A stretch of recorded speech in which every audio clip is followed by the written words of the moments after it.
Hey guys, Matt from Rancliffe Media here. Welcome to my YouTube channel.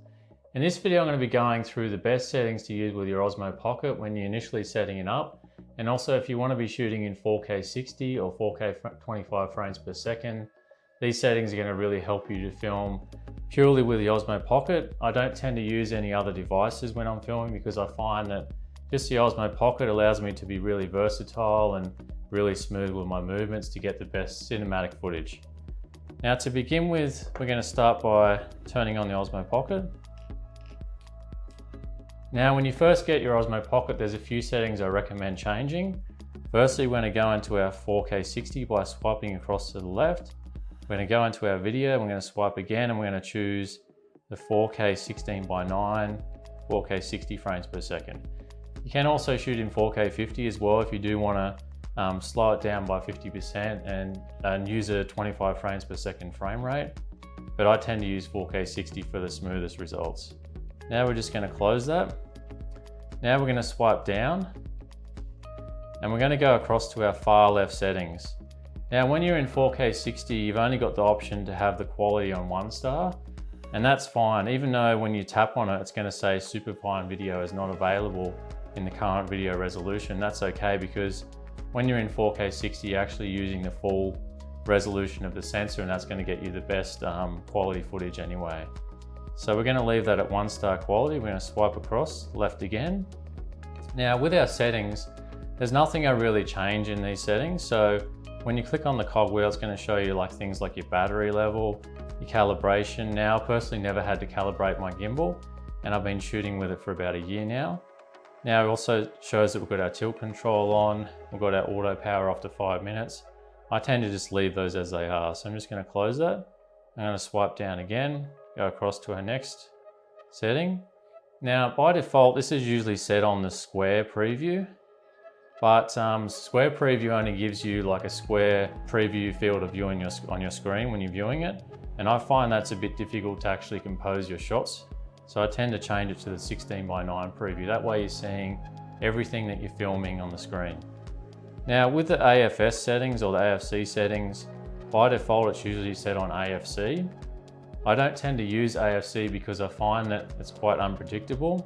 When you're filming with AFC and you want to do, for instance, a glide shot, say for instance I was trying to glide from behind this plant and I was moving the gimbal like that, then if I'm in AFC mode, it's going to try and focus on the plant initially because that's filling up the frame. And then when I move the gimbal, it's going to actually change the focus and focus on the background. Now that's going to cause the focus to go in and out, and it's actually really unpredictable because you don't know when it's going to change. So I recommend using AFS. AFC is for more when you're doing tracking shots, when you want to use the mode where it locks onto someone, locks onto an object or someone's face. And in that mode, you have to actually be in 4K 25 or 4K 30. Now swiping across, and here's where we have our Pro mode. Now when you tap Pro mode initially, it's going to take you into the manual settings, but I've already activated it, so I don't need to worry about that. But when it's highlighted, the box is highlighted, that's when it's in Pro mode. Now swiping across again, and we're going to see our screen brightness. And with this, I tend to use it in the full brightness because that way you can see the screen a lot easier in bright lighting situations where, for instance, when you're filming on a bright sunny day. Now swiping across again, this is where we have our underwater housing mode. And because we're not using the housing, we don't need to worry about that. Now I'm just going to take you into the Pro mode settings that I use. So we're just going to swipe that up and we're going to go into our manual settings. It's currently in Pro mode, so we're going to click on the top left corner of our screen and you're going to see 4 different options here. Now the first option, the far top left, is the design light color or the normal color. Now normal color is going to give your footage more of a more saturated, more contrast. So it's going to look a lot more digital and you're not going to have much freedom to color grade it. So for that reason, if you do want to color grade your footage and you want to get the most dynamic range out of the sensor, I highly recommend shooting in DesignLike. And you can use like LUTs, for instance, to color grade your footage. And it also gives you a lot more freedom just to add some contrast, more saturation if you need to, and to get the most out of the camera sensor. Now for white balance, I always use the Kelvin setting. So when you tap on the white balance, you'll have a few different options. It might be set on auto white balance initially, but I highly recommend using the Kelvin temperature settings because it gives you a lot more control over your color. And the reason why you want to shoot on Kelvin temperature is because if you're shooting a whole sequence of shots, you want all your footage to be consistent in terms of color. You want everything to match together well, and you want to make it easier on yourself to match those shots by using a Kelvin temperature setting rather than just an auto white balance setting, which is going to change depending on which way you point the camera, whether it's up or down, away from the sun, or whatever it may be. So I've changed our D-Sunlight color, we've changed our white balance. Now we're going to go into our manual exposure. And this is where you have the option to have full control over your shutter speed, and also your ISO. Now, originally, when you first get this, it might be set on auto.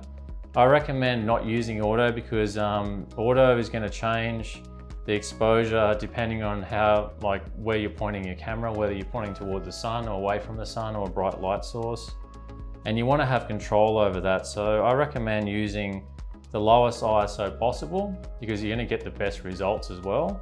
Try and stay on an ISO between 100 and 200 if possible, because the minute you start going to ISO 400 and above, you're going to start getting noise in your shot, and that's going to degrade the quality of your footage. Now with shutter speed, which is on the left, when you're shooting in 4K 60, if you want to get that slight motion blur, which is similar to what you see in movies and films, where for instance a character's running or there's movement in the scene and you see that slight bit of motion blur and things tend to look really nice and natural, then you want to use the 180-degree shutter rule, which is your shutter speed should always be twice your frame rate if possible. Now if you're shooting at 4K 25 frames per second, obviously your shutter speed should be around 1/60th of a second. Obviously it doesn't go to 1/50th at the moment, but 1/60th is close enough. Now with volume, I tend to not worry about that because I like to record my audio externally. I don't tend to use the in-camera Osmo Pocket audio, but it's entirely up to you what you want to use. I just leave it on auto. If you are using some sort of microphone system with the Osmo Pocket, then obviously you might want to adjust your volume levels manually to one of these options. Now that's pretty much it for the initial setup. That's all you're going to need to do. Now I'm just going to quickly talk about the different tilt modes and how I use those as well. So I'm just going to swipe up. Now on the top left we have our recenter. Now you can also double tap your right button to recenter. That's another way to do it. If you find that your gimbal is pointing right up and you want to have it centered again, you just double tap the right button. That's going to recenter. Now swiping up again, we have our top right mode. That's to swivel the camera around for if you want to do selfies. For instance, it's going to flip the camera around. Now we can also, I think you can also tap the right button 3 times, and that does the same thing. So 1, 2, 3, quickly, and it's going to swivel it around. Now, bottom left, we have our fast follow mode. I tend to not use fast follow because I find the slow follow mode gives you smoother movements with the gimbal. It's more controlled and it's actually a lot smoother. But if you are doing, for instance, like a running scene where you're chasing after someone, you're doing some really quick pans or really quick tilts, then you might decide to use fast follow mode, but I tend to just use it on the slow follow. Now on our bottom right, we've got our various tilt modes. So we've got, when we tap it once, we've got the tilt locked, and we've got FPV mode when we tap it again. FPV tends to not have any axes locked, so you can actually roll the gimbal, you can tilt it, and you can also pan it. Now I've also got our normal follow mode. So that's when you can pan left and right. You can also tilt up and down, but the roll is actually locked. So follow mode tends to be really versatile. Now with tilt locked, I tend to use that a lot. This is probably the mode I use the most when I'm filming.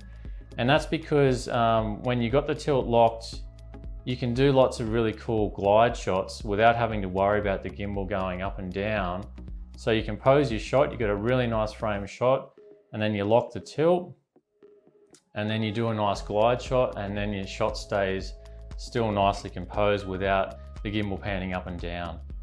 So that can be really handy. Also, if you're doing lifting shots from out from behind an object, and I've got my tilt locked, and that's just like a really cool crane lifting effect. Whereas if I have my normal follow mode, as I'm lifting the gimbal, it could move up and down. That's just going to ruin the shot. So that's just a few different modes, and those are very useful when you do learn how to use them. Well, that's about it for this video now. I've gone through just about everything I can. If you have any questions, feel free to drop a comment below, and I'll do my best to get back to you as soon as possible. And I look forward to seeing you guys in the next video. Thanks again for watching. Have an awesome day. See ya.